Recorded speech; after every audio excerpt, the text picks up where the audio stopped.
안녕하십니까. 저는 동아대학교 병원 혈액종양내과 김성현입니다. 반갑습니다.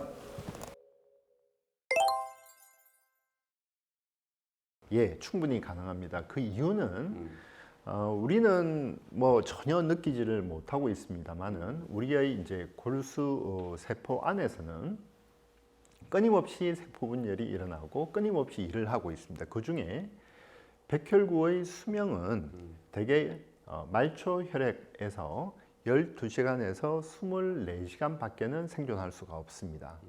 그리고 나머지 약 한 5일에서 7일 정도가 조직 안에 들어가서 세포 사멸이 일어나게 되고 그만큼 세포 분열이 빠릅니다.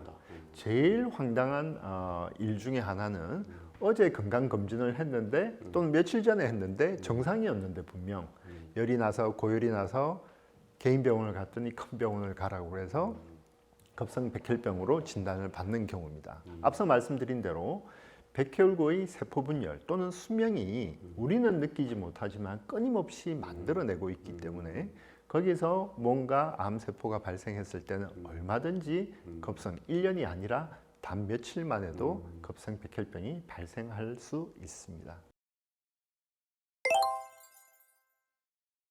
그래서 이 혈액암은 원칙적으로 림프종 같은 경우에는 일부 이제 병기를 나누기도 합니다. 1기부터 4기까지. 그는 이제 덩이를 형성하는 경우가 그렇죠. 많기 때문에. 그러나 급성 백혈병 같은 경우에는 인체에 피가 가지 않는 곳이 없습니다.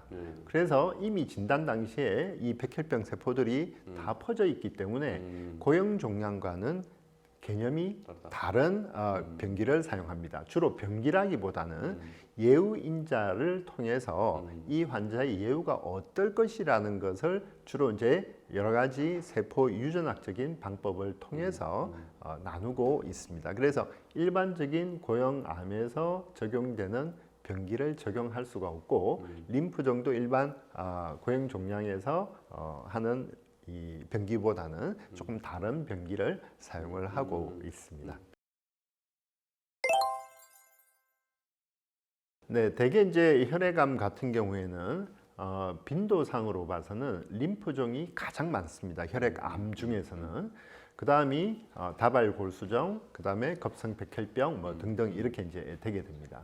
그래서 림프종 같은 경우에는 많은 수의 환자들이 앞서 말씀하셨지만 덩이를 형성하는 경우가 많습니다. 목에 멍울이 만져진다, 겨드랑이에 멍울이 만져진다 이렇게 해서 조직 검사를 하게 되고 모든 암들, 고형 종양뿐만 아니라 혈액암도 조직 검사를 통해서만 진단이 가능합니다. 따라서 우선 덩이가 형성된 경우에 조직 검사를 통해서 림프종이라고 만약에 진단이 되게 되면 그로부터 병이 어느 정도 퍼져 있는지를 보고 저희가 치료에 임하게 되고 덩이가 아닌 일반 혈액암, 다른 혈액암 같은 경우에는 저희가 건강검진을 한다든지 발열이 있어서 기본적인 혈액검사를 했을 때 백혈구, 혈색소, 혈소판의 변화 또는 거기에서 암세포가 발견이 되면 피를 만들어내는 골수에서 이상이 생겼다고 보고 골수 조직 검사를 통해서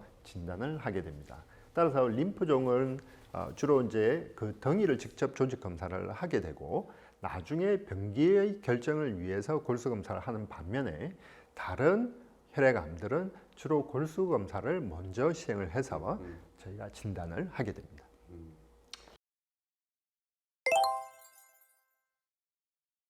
조혈모세포 이식에는 크게 이제 두 가지로 나눌 수 있습니다. 하나는 자가 조혈모세포 이식, 또 하나는 동종 조혈모세포 이식으로 나눌 수 있습니다. 자가 조혈모세포 이식은 말 그대로 자기의 씨앗세포를 냉동 보관하여서 우선은 환자에게 항암 치료를 한 이후에 넣어주는 것이고, 동종 조혈모세포 이식은 형제라든지 타인 또는 부모로부터 또는 자녀로부터 우선은 조혈모세포를 받아서 항암 치료를 한 이후에 다시 혈액을 재건 목적으로 넣어주는 시술을 뜻하게 되겠습니다.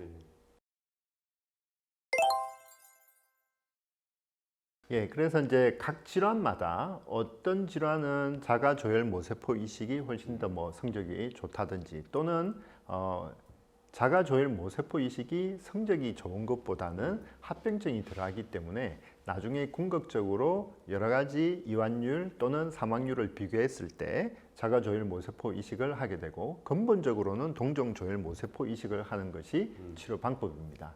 그러나 공여자가 늘 존재하지 않고 우리 인체는 나의 세포가 아닌 것은 밀어내도록 설계가 되어 있습니다. 그래서 우선은 자기와 자기가 아닌 것을 구별하는 그런 특정 유전자를 내포하고 있기 때문에 그 유전자 검사를 통해서 그 유전자가 일치한다면 우선은 그 일치하는 타인 또는 형제간으로부터 받을 수 있습니다. 그러나 만약에 그렇지 않다면 반만 일치하는 경우, 즉 우선은 아버지와 어머니로부터 저희들은 그 유전자를 반반씩 받기 때문에 현재로서는 사람 백혈구 항원이라는 그 유전자가 반만 일치해도 동종 이식이 가능합니다. 예, 동종 조혈 모세포 이식이 이론적으로는 가장 강력한 치료 방법입니다. 그래서 병이 있던 곳에 새로운 세포를 넣어주는 것이 사실 이론적으로는 가장 좋은 치료 방법입니다. 그러나 동종 조혈 모세포 이식은 여러 가지 합병증을 수반하고 그 합병증으로 인해서 여러 가지 치사율이 발생을 할 수밖에 없습니다. 그래서 최근에는 이러한 이 동종 조혈 모세포 이식이 되지 않는 그런 경우에 어떻게 하면 이 암을 완치시킬까를 우리가 고민하던 그때 최근에는 자기의 면역세포, 즉 T세포 같은 것들을 뽑아서 우리가 유전자 조작을 통해서 그 암만 공격할 수 있도록 하는 방법인 CAR-T 세포 치료라는 것이 도입되고 현재 외국에서도 활발하게 연구되고 있고 얼마 전 국내에서도 지금 치료가 시작이 되었습니다. 우선은 이제 지금 CAR-T 세포 치료는 크게 두 가지의 병에 지금은 활발히 이용되고 있습니다. 하나는 비세포 림프종이라는 병과 또 비세포 급성 림프구성 백혈병, 이 두 치료에 많이 이제 활용이 되고 있는데, 이 비세포 림프종 환자에서는 T세포는 멀쩡할 것이다라는 가정을 가지고 있습니다. 그래서 먼저 환자의 T세포를 추출을 하게 됩니다. 그러고 나서 그 T세포를 추출하고 난 이후에 유전자 조작을 통해서 새롭게 바이러스나 이런 것들을 통해서 그 T세포에 암을 공격할 수 있는 유전자를 심게 됩니다. 그러고 나서 그 T세포를 정식을 시켜서 환자한테 다시 넣어주는 것이 CAR-T 세포 치료의 간단한 설명이라고 말씀드릴 수 있겠습니다.